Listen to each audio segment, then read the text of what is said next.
রামপাল থেকে মংলা বিএনপির জনপ্রিয় নেতা ফরিদ ভাই, জনগণের মুখে শুনি তাহারই সুনাম, সবখানে শুনি শুধু তাহার গুণগান। 12 তারিখ নির্বাচনে ভোট দিবে তাকে সবাই, ধানের শীষের মার্কায় ভোট দিবে সবাই। ভোট দিও ভাই ভোট দিও, ধানের শীষে ভোট দিও, ভোট দিও ভাই ভোট দিও, ফরিদ ভাইকে ভোট দিও।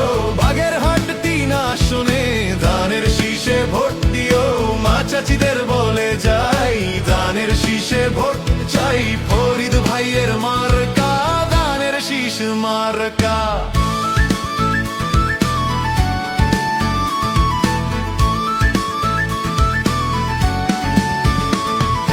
উন্নয়নের পথে চলবে বাগেরহাট 3, ফরিদ ভাইয়ের হাত ধরেই বদলাবে সব।